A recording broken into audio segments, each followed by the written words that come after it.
टिहरी में आपदा आई, सियासत गरमाई। रात के अंधेरे में आपदा पर सियासी बवाल। कांग्रेस ने किया धामी सरकार से सवाल।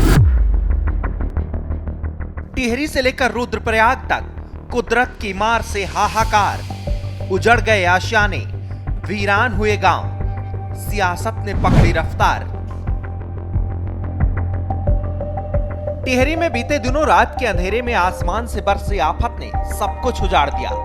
भारी बारिश के साथ पहाड़ से आए मलबे में कई घर जमींदोज हो गए। वहीं रुद्रप्रयाग में भारी बारिश ने बर्बादी का तांडव किया। धामी सरकार की तरफ से वीरान गांवों को फिर से बसाने का वादा किया जा रहा है। वहीं केदारनाथ में सेना से लेकर सरकारी राहत टीमें दिन रात पूरे जोर शोर से लोगों की हिफाजत करने में लगी हैं। इसी बीच उत्तराखंड में आपदा को लेकर सियासत भी शुरू हो गई है, जिसमें कांग्रेस के निशाने पर सीधे धामी सरकार खड़ी है। सवाल भी किए जा रहे हैं, आरोप भी लगाए जा रहे हैं। शोबाजी से लेकर पुरानी आपदाओं से सबक लेने तक की बात की जा रही है।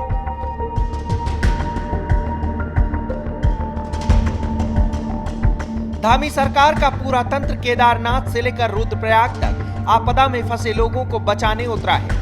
प्रदेश के दूसरे हिस्सों में भी मुसीबत के बीच सरकार की टीमें लगी हैं। सेना से लेकर धामी सरकार के हेलीकॉप्टर जगह जगह लोगों का रेस्क्यू कर रहे हैं।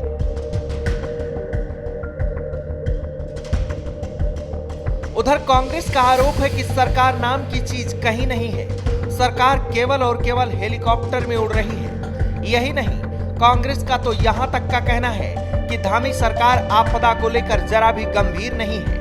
कांग्रेस धामी की तुलना बॉलीवुड के शोमैन कहे जाने वाले फिल्म अभिनेता रहे राज कपूर से कर दी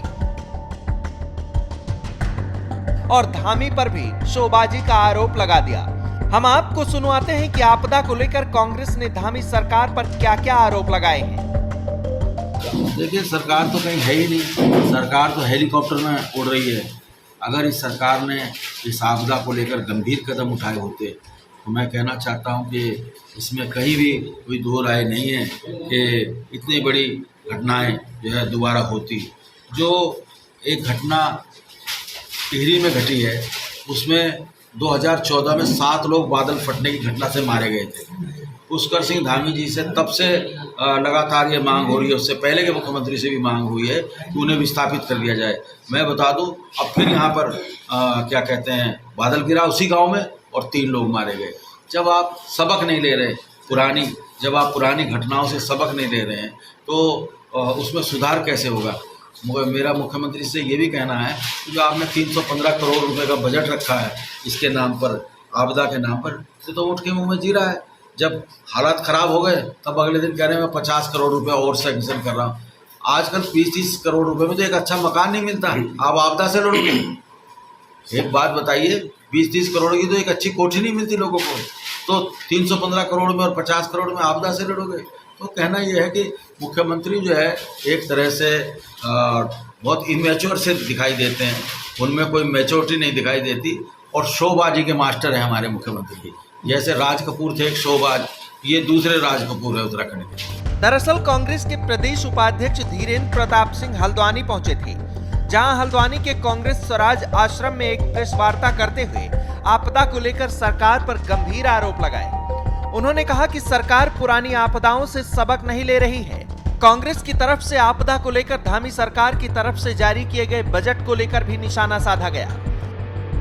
प्रेस कॉन्फ्रेंस करते हुए धीरेन्द्र प्रताप सिंह ने कहा कि आपदा के नाम पर सिर्फ 315 करोड़ रुपए का ही बजट रखा गया है, जो कि आपदा के लिए ऊंट के मुंह में जीरा है। हमारी सरकार पूरी तरह से गंभीर है। माननीय मुख्यमंत्री जी गंभीर हैं। उनके लिए जो हमारे कैजुअलिटी हुई उनको मुआवजा राशि दी जा चुकी है। पशु हानि जहाँ हुई है उनको मुआवजा राशि समय से पहले यानी समय के अंतर्गत हमने दिया है।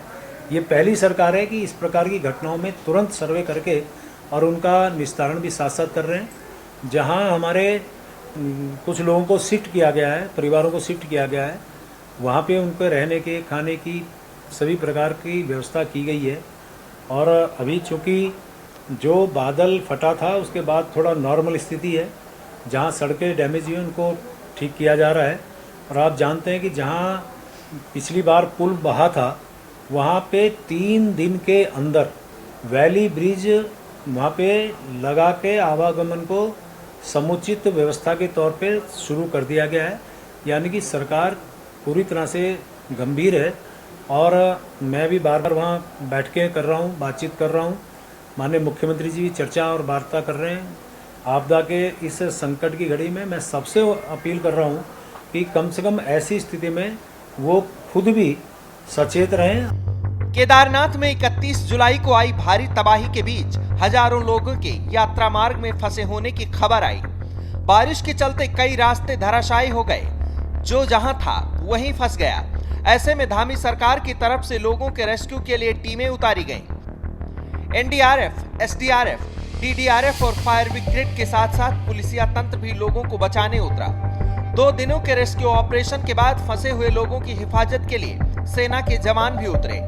अब सरकार का दावा है कि केदारनाथ यात्रा मार्ग पर 10,000 से ज्यादा लोगों का रेस्क्यू कर सुरक्षित स्थान तक पहुंचा दिया गया है। जबकि सरकार के इन दावों को सिरे से खारिज करते हुए कांग्रेस का आरोप है कि अभी 400 से अधिक लोग लापता हैं। कांग्रेस की तरफ से केदारनाथ में आई आपदा की तुलना 2013 की आपदा से की जा रही है और सरकार पर तबाही को लेकर लोगों को गुमराह करने का आरोप लगाया जा रहा है।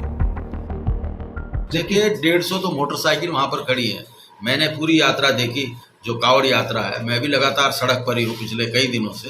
पूरा सावन जब से चल रहा है, एक मोटरसाइकिल पे कम से कम 3 लड़के चल रहे थे। मैं कहता हूँ कुछ मोटरसाइकिलों पे 2 भी रहे होंगे।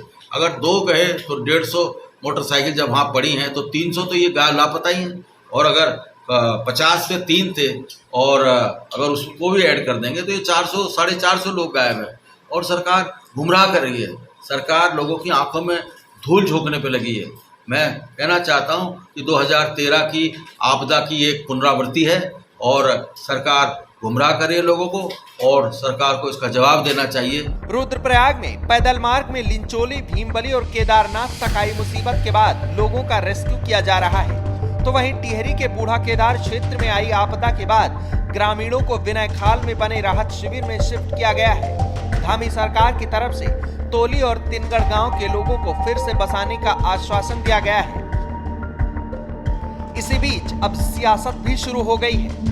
उत्तराखंड में आने वाले दिनों में विधानसभा उपचुनाव से लेकर नगर निगम और पंचायत चुनाव होने हैं। ऐसे में सियासी आरोप प्रत्यारोप का ये दौर आगे भी जारी रहने वाला है। ब्यूरो रिपोर्ट, श्रेष्ठ उत्तराखंड। श्रेष्ठ उत्तराखंड पर खबरों से जुड़े रहने के लिए चैनल को सब्सक्राइब और लाइक करें, बेल आइकन दबाएं और देखते रहें श्रेष्ठ उत्तराखंड।